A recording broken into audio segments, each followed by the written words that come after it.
It was the initial news reports that first suggested China's political system might be getting in the way of its ability to confront the coronavirus outbreak. The outbreak seemed to already be a full-blown crisis, infecting dozens in China and even some abroad, by the time it became widely reported.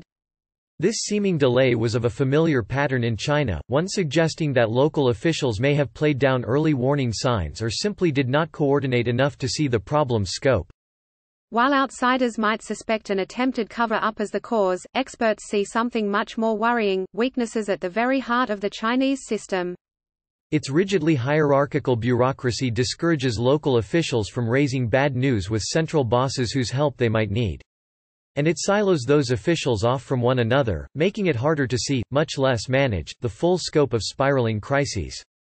That's why you never really hear about problems emerging on a local scale in China, said John Yasuda, who studies China's approach to health crises at Indiana University. By the time that we hear about it, and that the problem reaches the central government, it's because it's become a huge problem. While much remains unknown about the outbreak, a common theme is emerging. Any political system is better at solving some problems than others. But the coronavirus, like other health crises before it, is bringing out some of the deepest flaws and contradictions in a Chinese system that, for all its historic feats, remains a work in progress. Those flaws, which have long frustrated Chinese leaders, appear to have played a role in everything from the pace at which officials responded to the coronavirus outbreak, to China's years-long inability to address the health risks that experts have long warned could lead to an outbreak just like this one.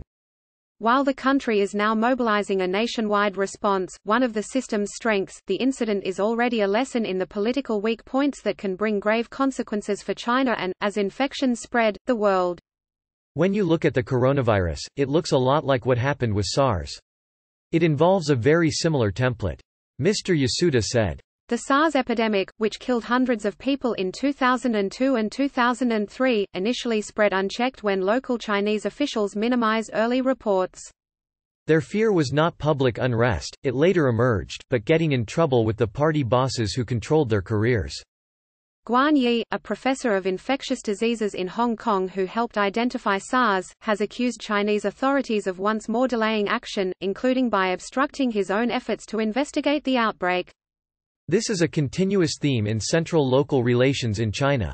You do not want to be the one to bring bad news, said Vivian Xu, a prominent China scholar at Oxford University. That gulf between central leaders in Beijing and local officials who run the country day to day, Ms. Xu said, is the core conundrum in how that system works. It leads officials on both sides of the center-local divide to do many counterproductive, irrational things, she said, in their efforts to manage and manipulate one another. That has included holding back reports of potential crises, in the hopes of solving things without the bosses finding out.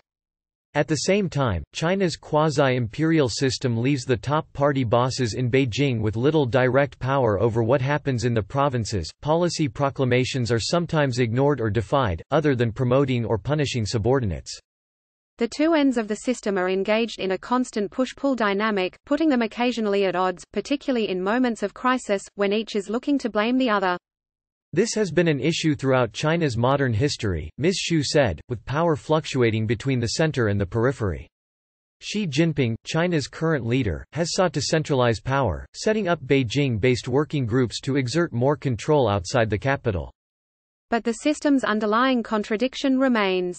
Mr. Xi's tightening grip may make local leaders all the more wary of releasing information that could invite his wrath. As China modernizes, integrating its once disparate provinces and cities, local mistakes can become national crises before Beijing is even aware that something has happened, as may have happened with the coronavirus outbreak. As logistics and the distribution systems have expanded, you really see how the local and national have been linked together. Mr. Yasuda said, referring to the hastening rate at which health, environmental and economic crises can now spread. That is not all downside. The central government has enormous capacity to mobilize in a crisis, as it is doing now, locking down several major cities to slow the disease's spread. Once a clear problem has emerged, it's very good at diverting resources. Mr. Yasuda said of China's political system. But it's not good at dealing with emerging problems. So it's built to be reactive instead of proactive. In some ways, China's system has been a source of strength. Party bosses set priorities, then reward the institutions and officials who best carry them out.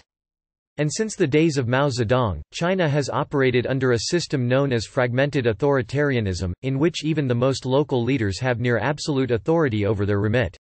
That has led to a culture of what Elizabeth J. Perry, a Harvard University scholar, has called guerrilla governance, in which results take precedence over procedure or accountability, and in which it is all leaders for themselves.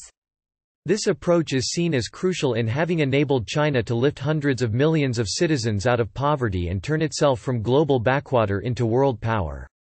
But it can be disastrous when it comes to managing health and environmental issues. Disease and pollution don't respect provincial or municipal borders. And because of the way they spread, it often takes a unified, nationwide policy to prevent or stop them, something for which guerrilla governance is ill-suited. It's very difficult to come together to create a clear actionable plan. Mr. Yasuda said, adding that, for any health or environmental regulation to work, you want it to be standardized, you want it to be transparent, you want it to be accountable.